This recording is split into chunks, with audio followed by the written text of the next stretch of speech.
Hello and welcome to Spotlight On, the companion podcast of the Tonearm.com.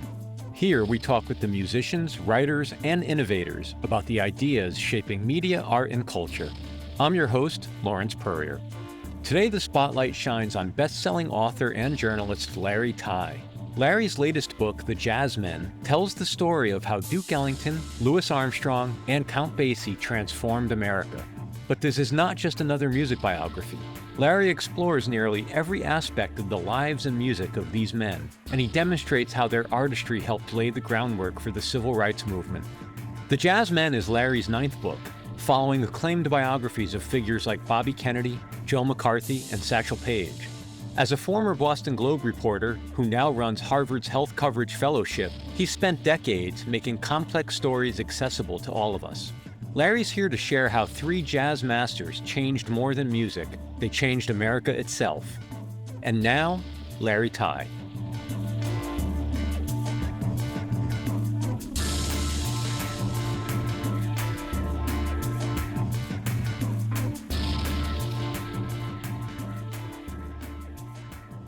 So to start with the Jazzmen, something I'm curious about, there's sort of two interrelated questions I have. One has to do with the genesis of the project from your perspective, what brought you to that project, as well as being curious about how, if at all, it's related to your work on the Pullman Porters and Satchel Paige. Is it a universe that all exists intertwined? There is. So I did a book about 20 years ago on the black men who worked on the railroads known as the Pullman Porters. And when I talked to the Porters, they made me promise that when I got done writing about them, I would write two other books. One was on the favorite sports figure that they carried on their trains, and that was the fireballing pitcher and I think racial pioneer named Satchel Paige. And the other was of their three favorite passengers, three guys named Duke Ellington, Louis Armstrong, and Count Basie. And I think the reason the Porters loved these jazzmen, and the reason the jazzmen in turn loved the Porters, says a lot, not just about them, but about America. And if I could tell you a quick story about what that's all about. Please. So when the jazz guys, even though Ellington, Armstrong, and Basie were three of the best-known Americans on the planet, when they traveled in the 1930s and 40s and 50s below the Mason-Dixon line, if they made the wrong choice on where they tried to get a meal or to stay for the night, that could be a fateful decision. They could be berated and beaten and even end up at the end of a lynching noose for the simple mistake of having the audacity to try to eat or to sleep in a whites-only facility. And so what they did was something I think is quite brilliant.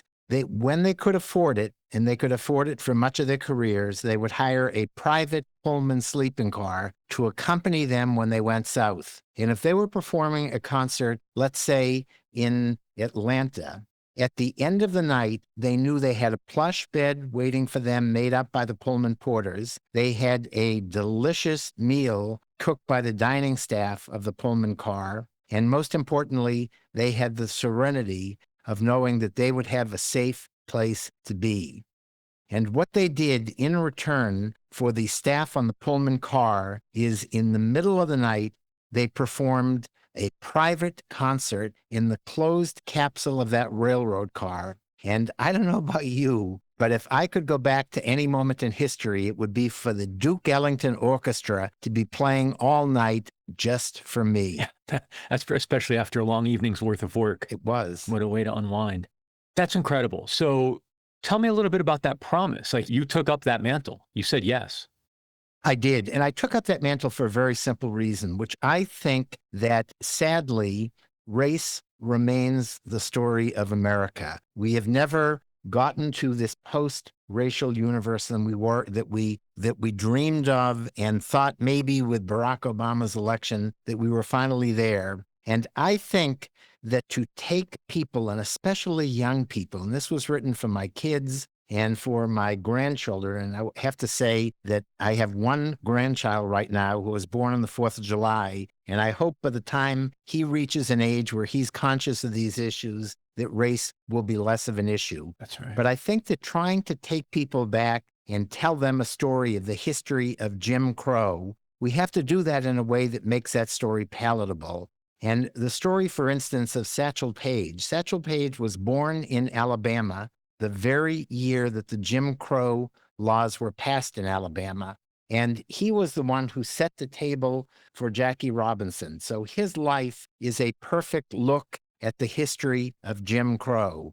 Same with the Pullman Porters, and even more so, I would argue, with these three jazz guys. They were born in an era when Jim Crow laws were being passed, and they helped ensure that we would get beyond those Jim Crow laws by taking their extraordinary music to white America and convincing white Americans that the sky wouldn't fall if they were to hear black geniuses playing the trumpet or the piano. Yeah.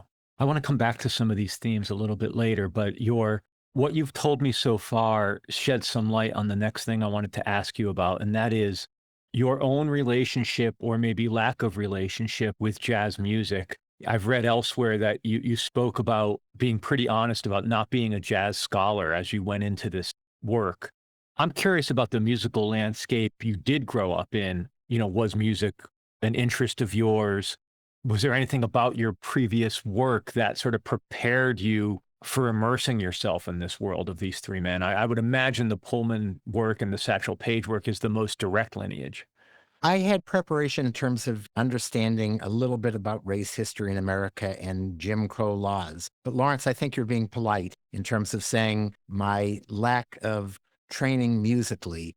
I am pretty close to being tone deaf, and I might be the last person in America who ought to be sitting down and writing a book about jazz. On the other hand, I have been for my entire professional life a journalist, and journalists begin every day knowing very little about the story they're going to have to try to educate a public about at the end of that day. And what they do in between is talk to people who are smarter than they are, who educate them. And that is precisely what I did with this book. I interviewed somewhere 200, 250 people who were incredibly gracious and understanding at how little I knew. I interviewed people like Wynton Marsalis, the great trumpet player and jazz educator, John Batiste. I interviewed a guy who helped me understand the politics of jazz named Bill Clinton. People like this taught me. They were people who probably didn't care about me, but they cared that an author who was going to write a book for a substantial publisher on three people as important to them as Ellington, Armstrong, and Basie, they wanted to ensure that I got it right.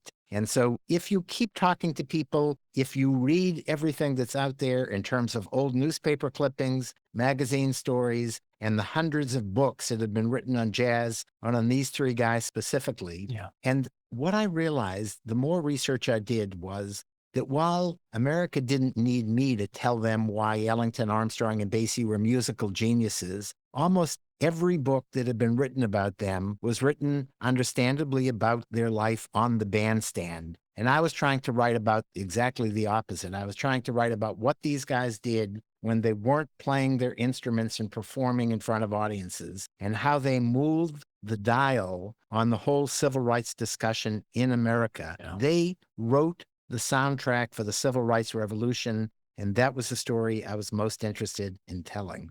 In sort of your humility in how you talk about your approach, and more broadly how you talk about the journalist's approach, it strikes me as this other sort of philosophical mindset I like to think about, which is the beginner's mind. You said some of your background might make you the least likely person to write a book about these jazz figures, but I like to think of people in your position as being ideally suited because you can come in with the beginner's mind and ask questions that the experts might not ask, or that they might make assumptions about. And it's an advantage to come in without being overly immersed in the subject, but it's also daunting.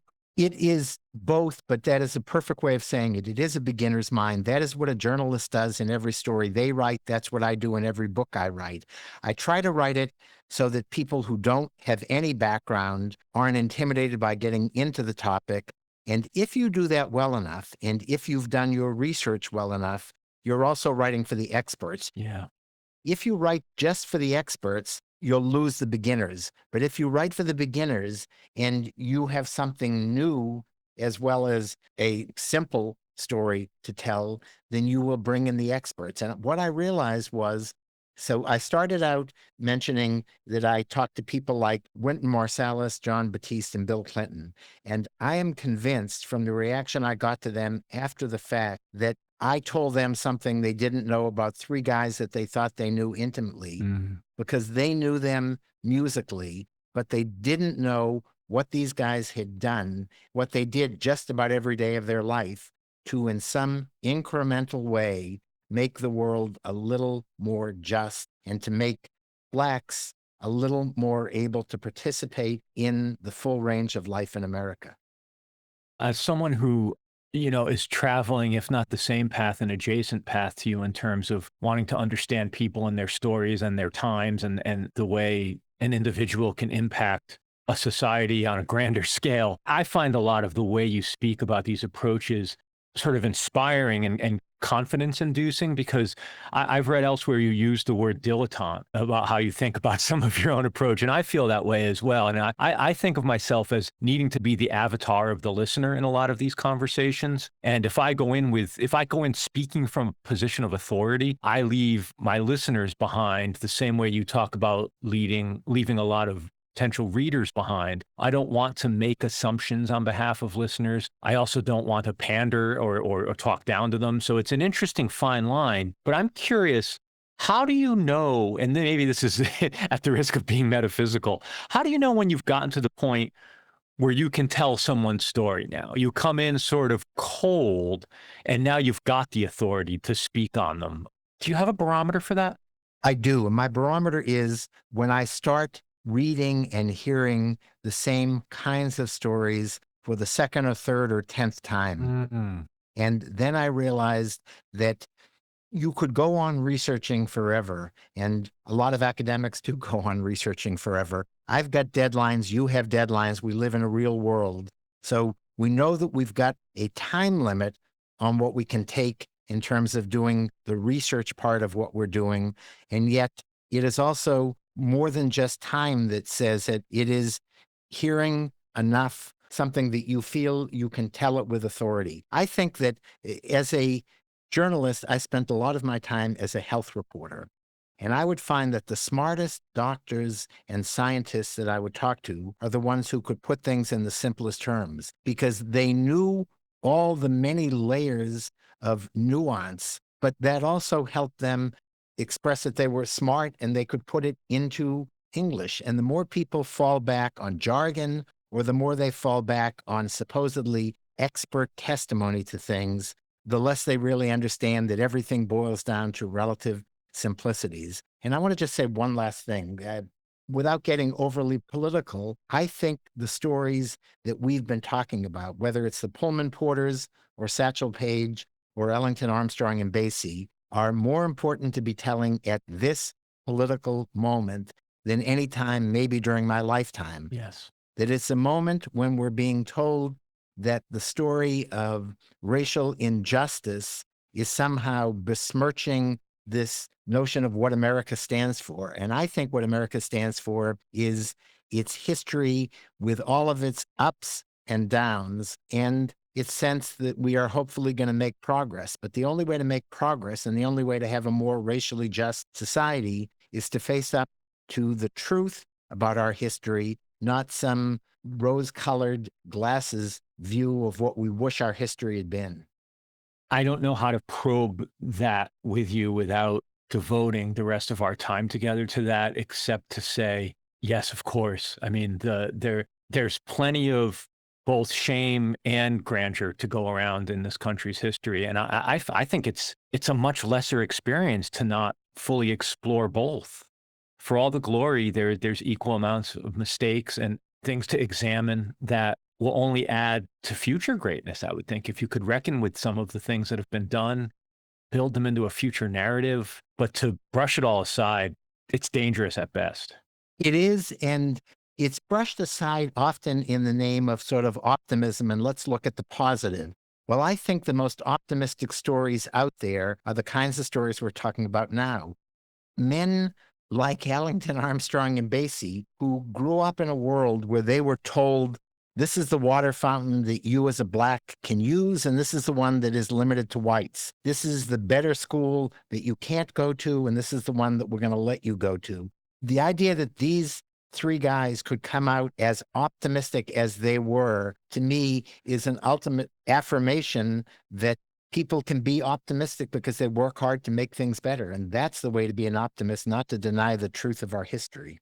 In the course of what I think of as like the forensic detective work you've done, and you mentioned the couple of hundred or more interviews that you did for this work, I'm curious about some of the aha moments maybe, or moments where you spoke with someone who laid something on you that maybe changed your understanding deeply of one of these men, or made some pieces fall into place that you were chasing. I'm curious if you could share a moment or two where I guess we could call them breakthrough moments or transformative moments in your understanding.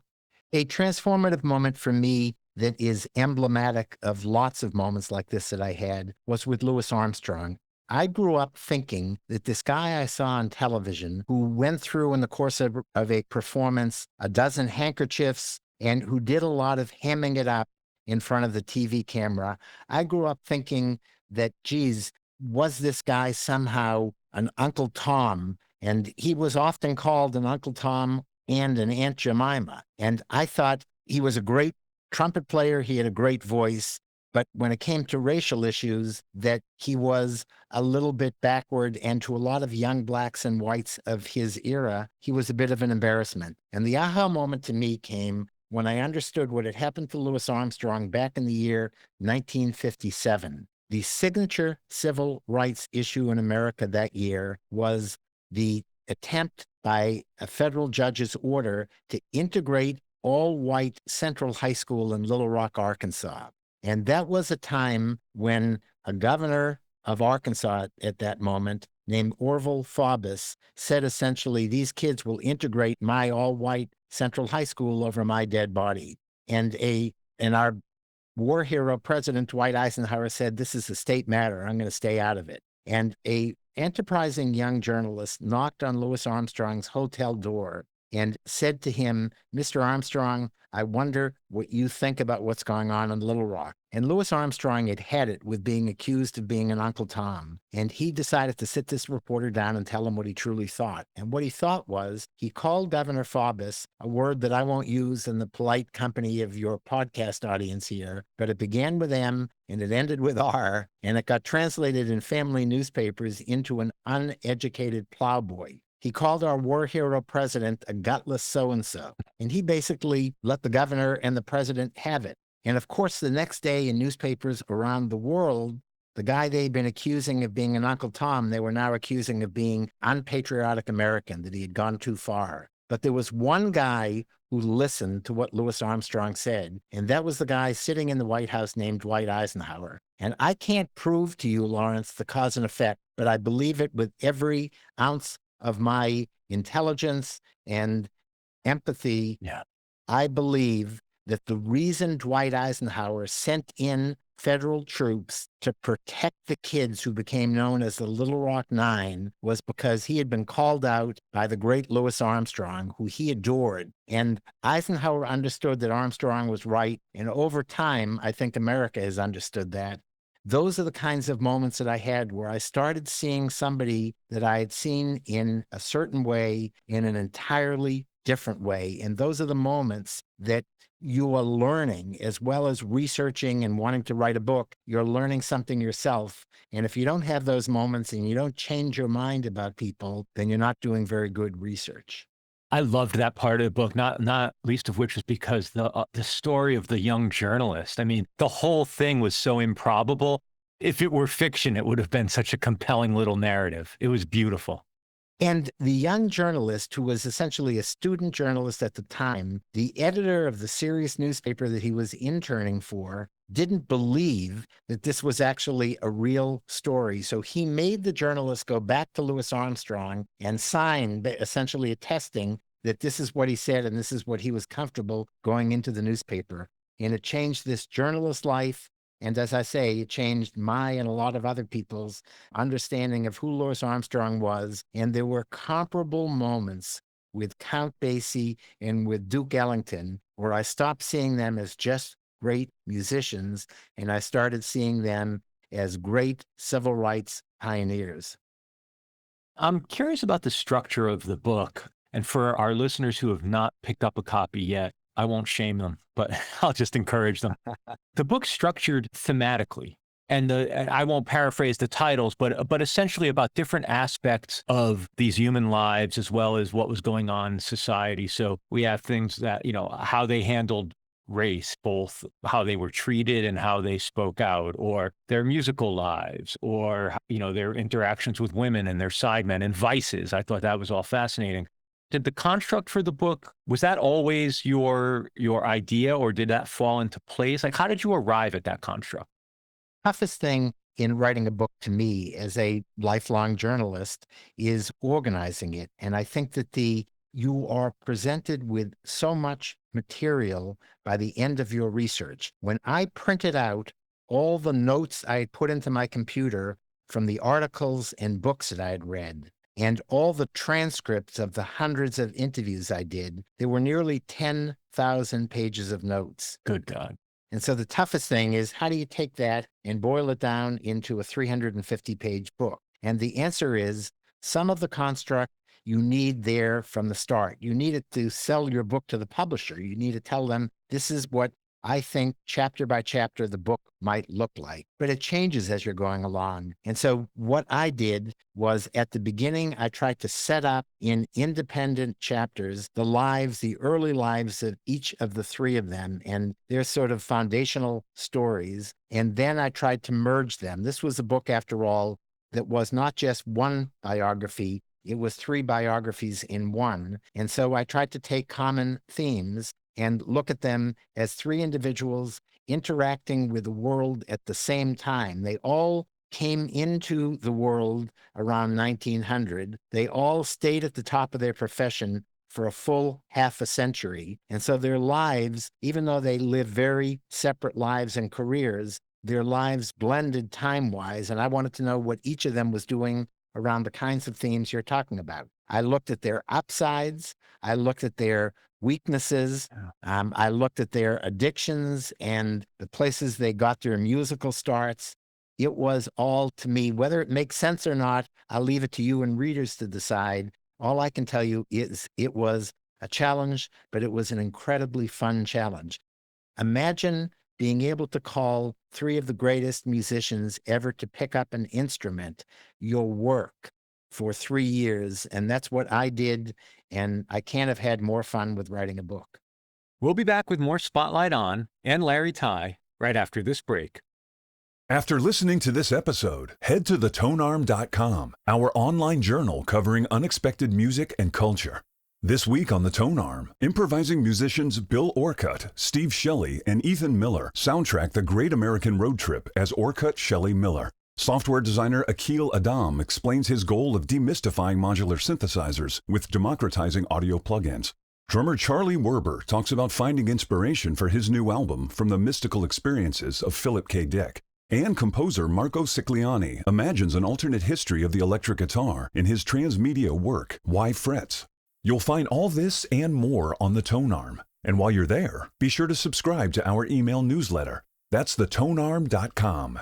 The Tonearm, putting a needle on the cultural wax. And now, back to Spotlight on. Let's talk about Count Basie for a moment. Something I really enjoyed about the book was the sort of leveling of the playing field that you did on his behalf. Not necessarily that he's a great, but I think there's certainly a tiering in some people's minds amongst those artists, or certainly he's not maybe as well known in all quarters as the other two. Is there something you discovered about him that you think people should understand that might elevate him in people's perceptions, or that convinced you that he matters as much as the other two? When we contemplate there being a Mount Rushmore of jazz musicians, nobody in their right mind would ever question, as you're suggesting, that Ellington and Armstrong belonged there. They were just the instinctive choices. Count Basie to me was intriguing because it was only partly about what he did in terms of his playing the piano or his composing songs. But I think he was the premier band leader. Louis Armstrong was essentially a soloist who had accompaniment at times. Duke Ellington was known for his composition, his arrangement, and to some extent his piano playing. It was Count Basie who could bring together some of the greatest instrumentalists and vocalists of the era. And he had enough of a modest personality that he could be in the background and know how to pull out the strengths of the people who were playing with him. He didn't need to be center stage and under the spotlight. And so it was Ellington, the composer and arranger. It was the instrumentalist Louis Armstrong, and it was what I think was the best band leader ever, Count Basie. And they used to say about Count Basie in his era that if you were listening to the Count Basie band and your toes weren't tapping, you ought to go see a doctor the next day because something had to be anatomically wrong with you. That's beautiful. That's beautiful. Tell me about the obvious choice you made around balancing the impact these men made, the longevity of their careers, with sort of being very honest and not hiding their flaws. So I've written about, I think that's a great question. And I've written about people who I start out with as my heroes, whether it was Bobby Kennedy or Superman or Satchel Paige. And if I can't find some flaw in them, some weakness, then they're not a real flesh and blood character. I've written about people who I start out despising or at least seriously questioning, like Joe McCarthy. And if I can't find something good to say about Senator Joe McCarthy, then I'm missing the point on why half of America came to love Joe McCarthy. And with these three guys, most of what I say in the book is a celebration of them. But the fact is, they had weaknesses. They were God-fearing men who prayed before every meal, who believed in so much of what was good in the world, but they regularly violated at least 5 of the 10 commandments. And the one they violated the most was the one about being faithful to your spouse. They just didn't know how to be faithful. They tried hard, and they ended up with wives or companions who understood this weakness in them, but it was a weakness. And you got to keep looking until you find things that defy our beginning sense of who somebody is. Pardon me if I get the pronunciation of this wrong. I've not heard the word said out loud in a long time, if ever. Is it the Nieman Fellowship? It is the Nieman Fellowship. Great, thank you. So you were a Nieman Fellow in 1993-94, and so much has happened in American journalism in that time, structurally and otherwise. What was the state of American journalism then? And what at that point in time, what were people in academia and in the field thinking were the challenges and opportunities? The state of American journalism then was that, shockingly, media outlets had money, and they would send journalists like me around the country or around the world just to get a dateline, even if we didn't really need to be where they were sending us to. And that was a luxury, an extraordinary luxury. The other luxury was I was a newspaper reporter, and I came to Harvard from the Boston Globe, and newspapers were read by people and they were trusted by people. And there was no question of what was or wasn't truth. We may not have done as good a job as we ought to have on any individual story, but they assumed that journalists were out there to try to track down the truth. And when we did track down our version of the truth, people believed us. And that's a luxury. And the idea when I was doing this fellowship program more than 30 years ago, that newspapers would be nearly bankrupt, that the question of truth would be questioned, what is a fact and what isn't, and is this a false narrative? Those are things we just never had to worry about. And to be in a simpler era, it was just, we didn't realize how good we had it. Today, it is a whole lot more challenging. And yet today, I have run for the last 24 years an annual training program for health journalists, where it is now based at Harvard. And every year we bring together 13 of the best health reporters from around the world. And these reporters are are journalists for the same reason that I was, nearly half a century before them, because we want to tell stories, but we also think that journalism can, in some modest way, change the world and make it better. And the idea that journalists today still carry that flame and carry that sense that they're going to work their tails off for very little money to try to tell a story that can matter. I love that they're still out there trying to do that. And that gives me faith, not just in journalism, but in potential to make the world better than it is today. You've written about such a fascinating set of people. In a way, it's sort of a certain who's who of the American century. Then you factor in some of your other work. You talk about healthcare, your environmental reporting. I hope this isn't a hack question. I even laughed at myself when I was writing it, but is there a unified theory of Larry Tye's subjects or his work? There is. And that theory borrows a word that you mentioned earlier. It is partly a dilettante theory in the sense that every book goes on to what seems to be an entirely new topic. But the unifying thesis is that there are certain basic stories to me that matter in America. I mentioned the story of race, and 3 of my books have been about race. I would say the story of how minorities of other kinds fit into the fabric of this country and of the world is a unifying thesis. And I wrote a book 20 years ago on the Jewish diaspora.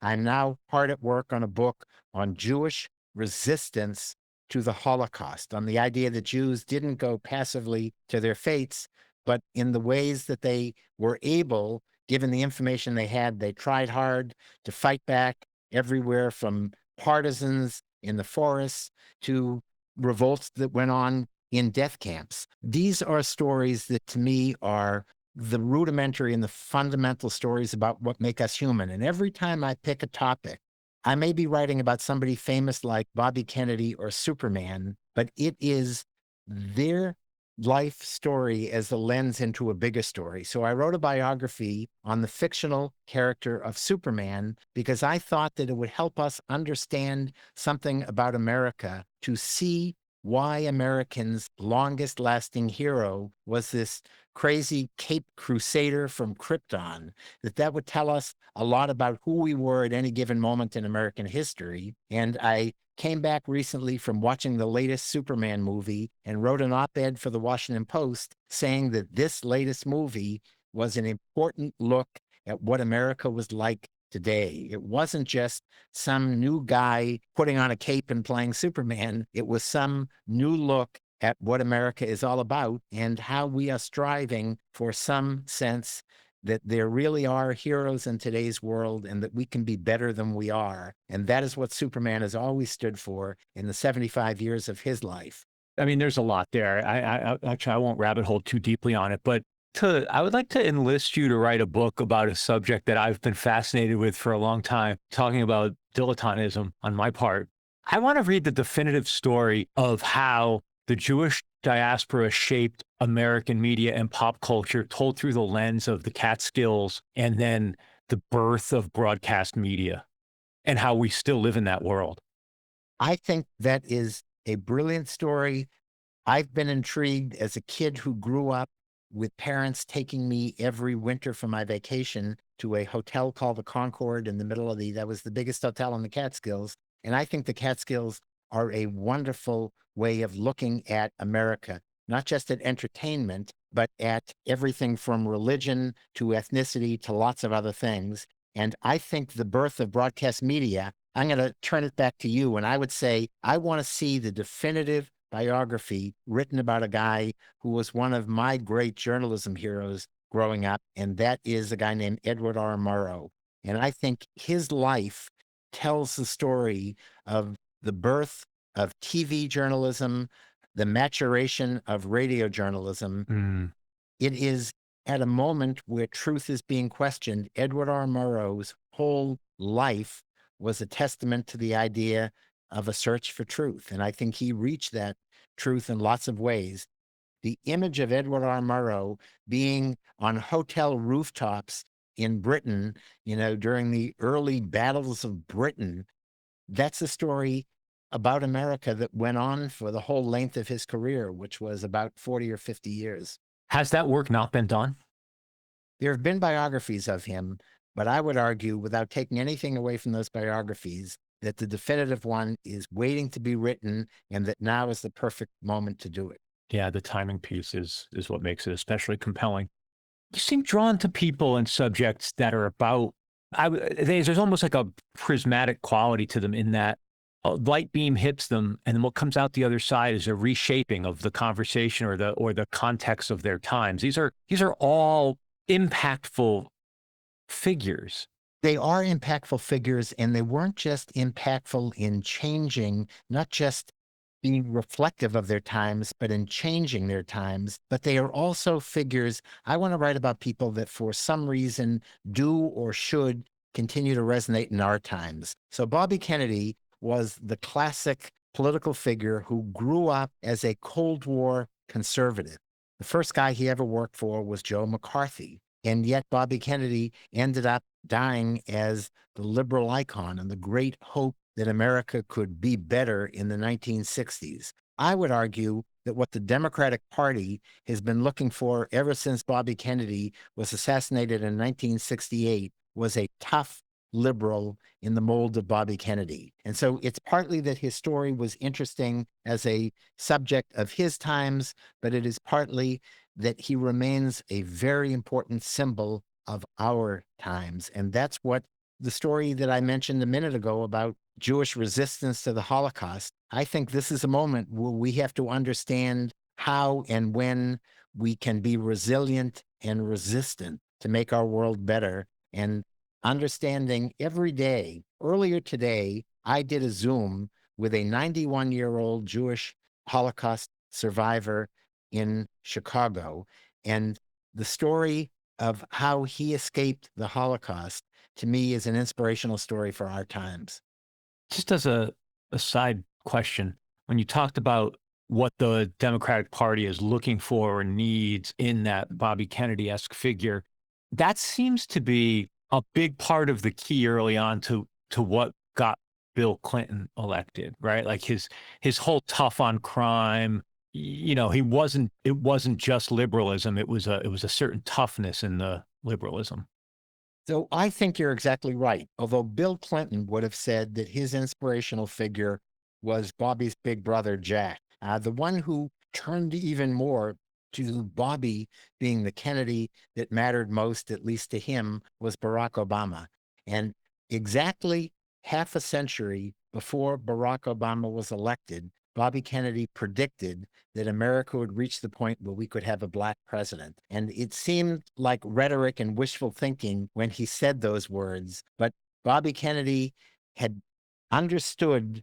Bobby Kennedy started out like his brother Jack, being tone deaf on issues of race, and ended up being an inspirational figure where I would argue when Bobby Kennedy was campaigning for president in 1968, that he was certainly the most popular white in Black America at that time. And in every time he did a rally in a Black community, there was a sign somewhere in the back of that rally that would go up that said, "White, but all right." And that may not sound like much, but in that moment of racial upheaval, that was saying a whole lot. And they would only say it about Bobby Kennedy. Yeah. Tell me about the connections between your work in the healthcare field, training medical journalists, writing about healthcare and medicine. At first glance, I think, oh, this couldn't be more different than being a biographer. But if I challenge that assumption, I get to some place where you went earlier in our conversation. It's the idea of being able to translate complex subjects into something that a layperson and the public can understand, making the specialized accessible. Am I onto something there? And do you view that, do you see your work that way? I do. I have to fess up and say, as the son and brother-in-law of a doctor, I had thought for a while about medicine as being a possible career. There was one minor impediment, which was that I wasn't very good at, and I sure as heck didn't like studying sciences. But the idea of understanding enough about medicine and enough about health care issues, to be able to talk to the public about that was incredibly appealing to me. And I also realized that in every survey ever done of reading audiences or of listening audiences, the single issue that is always top of everybody's agenda is healthcare.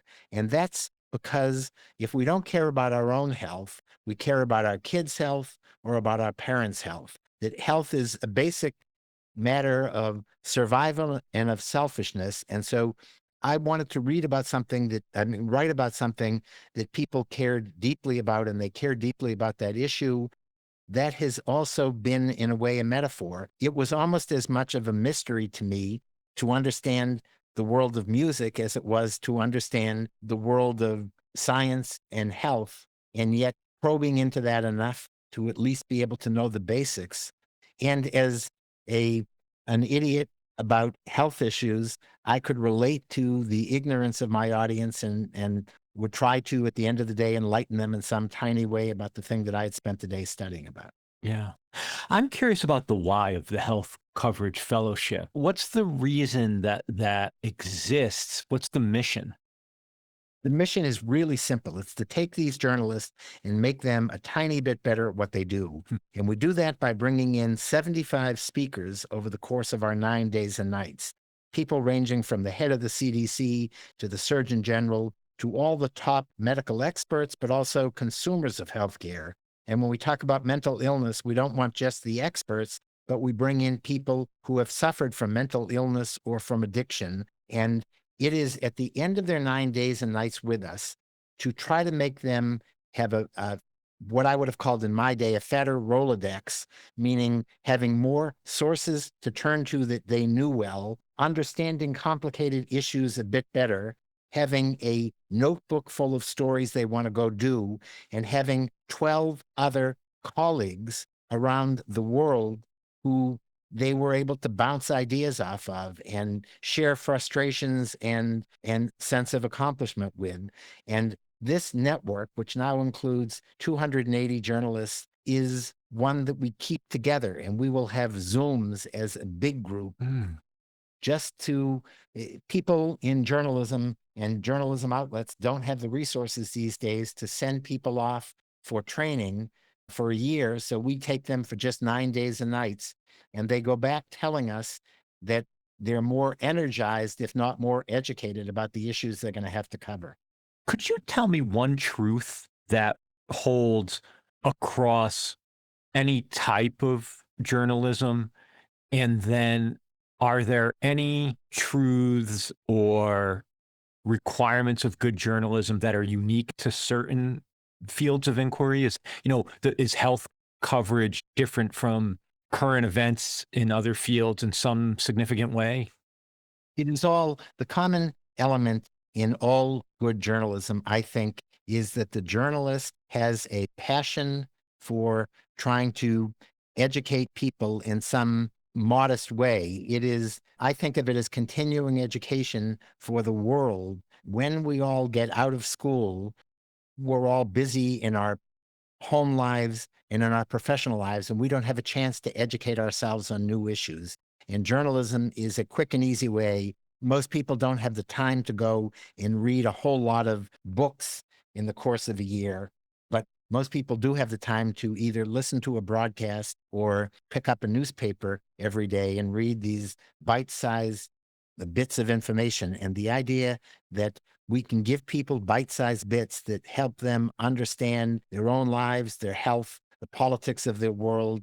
This is just an incredible opportunity, and good journalists have a passion for that, and they love one thing more than anything, which is storytelling. And that, to me, is the through line, the commonality in everything that I've done, whether I'm writing a bite-sized newspaper story or a 350-page book.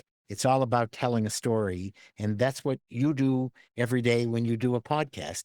you want to tell a story. And so you bring in people and you ask them smart questions and they give you semi-smart answers, hopefully. And at the end of the time listening, your audience knows more, not just about the specific topic, but about a range of things. We have talked here today about 3 jazz greats. We've talked about civil rights.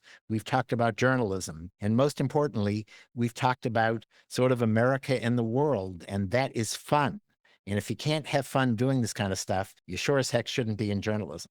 Well, I talk to a lot of, especially music artists who are also educators to some degree. Some are adjunct professors, some are tenured in music programs and otherwise. But something I like to ask them, and which I'd like to ask you, as an educator who's also practicing in their field, what do you get? Because you're giving a lot to students, but what do you get that might inform your practice or your career as a writer? What do students teach you?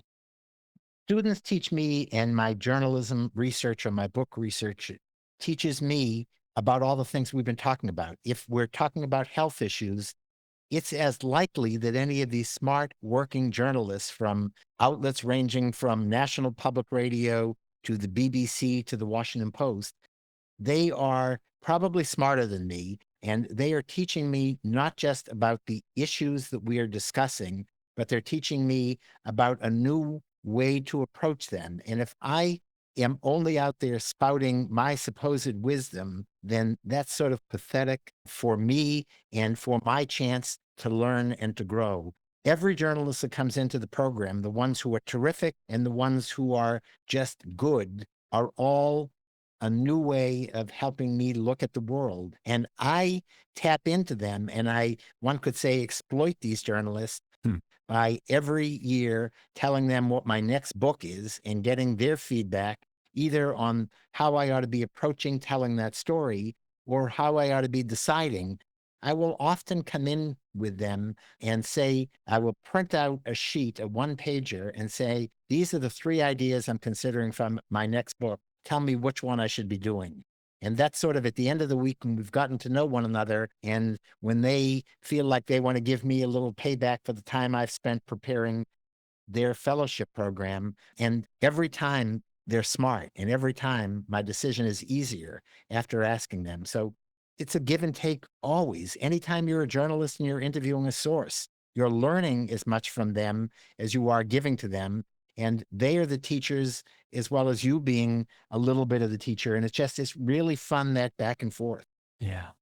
Before I let you go, I wanted to ask, do you have a particularly favorite fictional journalist? And that could be a case where you say, wow, they really got the life right. Or someone who's so aspirational and sort of super heroic. Or I'd love to hear your take Sure. on the fictional journalist.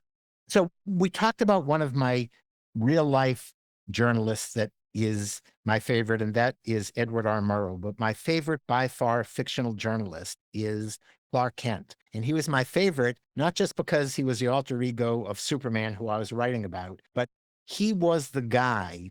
So I think in my book on Superman, I make the case that Superman was not just any hero, but his 2 young Jewish creators named Jerry Siegel and Joe Shuster were creating a character that was in 50 different ways a Jewish hero. And I think that what they were saying about Clark Kent was that Clark Kent was them.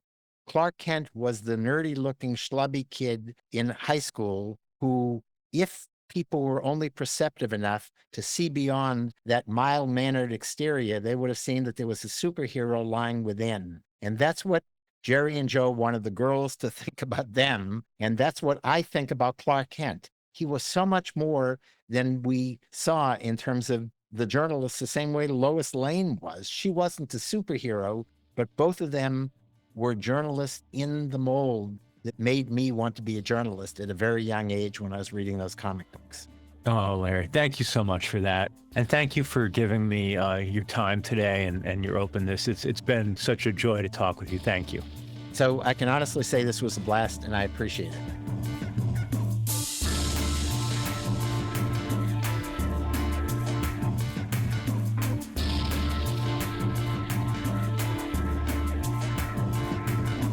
Thank you so much, Larry Tye.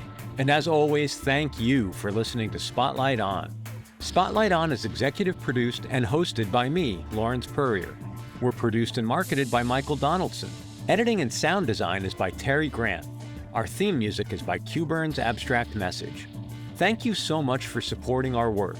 Please rate and review us wherever you listen to podcasts, and then visit us online at spotlightonpodcast.com to explore the free episode archive. For more interviews and writings from me and a diverse array of contributors, check out thetonearm.com. Thanks for listening, be safe, and stay in touch.